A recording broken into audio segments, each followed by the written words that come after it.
So this is the Lincoln Log camper version. That's attractive. You know what I dig is also the corrugated roof. It just completes the picture, doesn't it?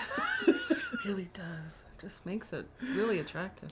I don't hate this. I mean, it's like you have a ladder. You don't hate it. No, I'm saying it has a ladder so you can get on it. It looks functional, kind of. It does?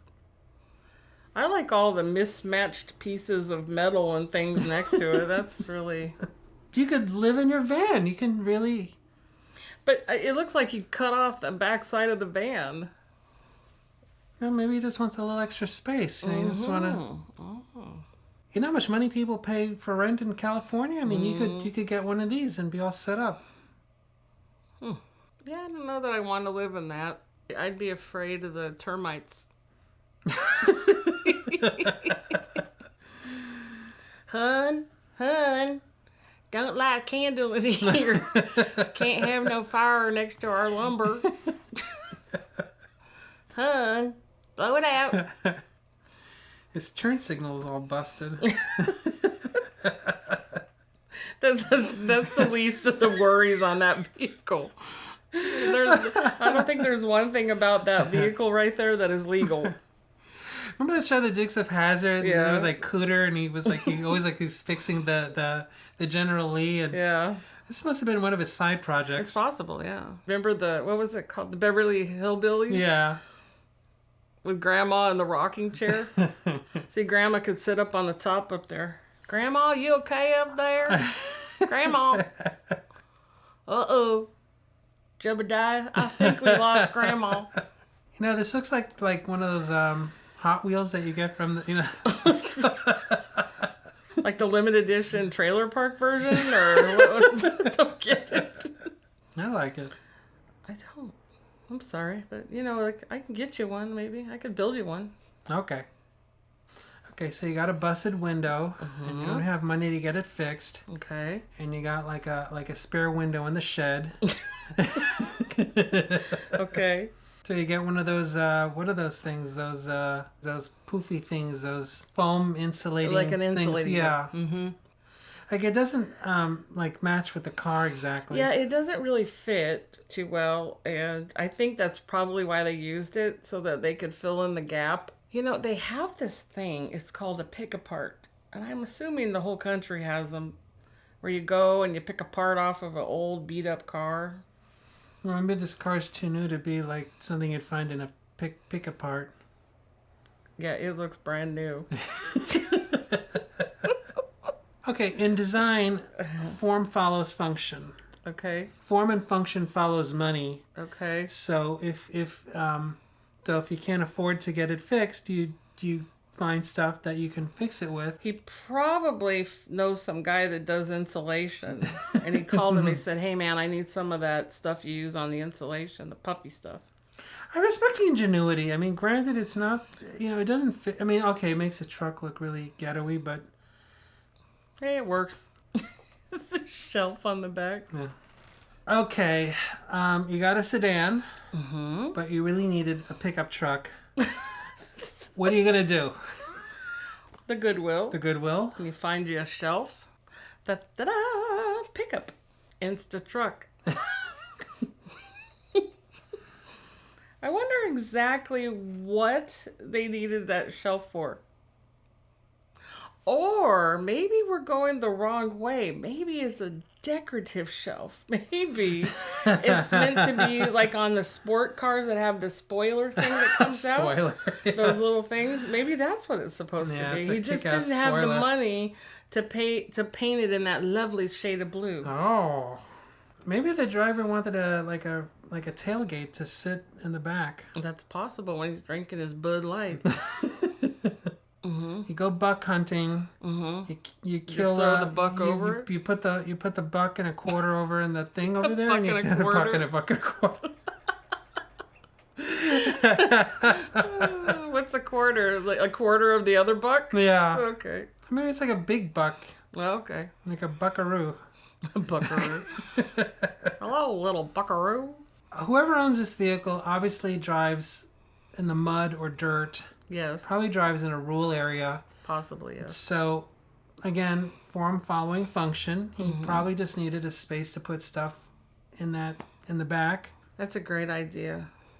Or maybe like when he drives and he needs like another place for a passenger to sit, he just throws his wife up on the bench right there. It's aerodynamic.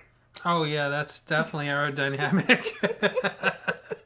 I'm sure the people at Formula One racing would take notes. They're like, wait a minute, all these years we've been using this high-tech plastic. We could have just used our bookshelves. So who needs that bitch-ass carbon fiber when you can just use plain old wood? Clay Aiken? Really? And you got a license plate. Do you know how many hits Clay Aiken had? No, how many hits did Clay Aiken have? I know one for sure, maybe two. 2. Maybe. I know one for sure. Is he still popular? People... Well, as far as I know, he's now doing like Broadway. What a shock. Yeah, I know, right? Clearly, this person is just a big Clay Aiken fan. He's a good singer. I have no complaints. He's got a good voice. It's not that he doesn't, but I mean, he's not Elvis or... No, I mean, if I was going to Las Vegas and I got tickets to go see Clay Aiken, I'd be like, well, let's go see Clay Aiken there. I mean, I like Henry Cavill, Superman, but I'm not going to put his decals all over my car. No. I did it for you. I Oh, was you going to did? surprise you. Yay! They're removable, right? No. Oh. He won the show, I presume? He did not. He did not win the show. Everyone thought he would, but the other guy won the show. So he's got his fans, and I guess somebody decided to turn their car into a living monument, a shrine to the great Clay Aiken. Oh, I just remembered his song, too. Oh, what was it? If I was invisible. That's it. That's all I remember of it. Yeah. Okay. You know what I'm going to do? I'm going to decorate my car. I'm going to turn it into the Britney Spears mobile. Oops, I did it again. I played with your heart. I forgot the words. Whatever. Okay. Well, that's one way to personalize it. So that part is the tailgate. Made out of wood. Made out of... Well... And they wanted everybody to know that they don't drive one of them Fords. They drive one of them Chevys.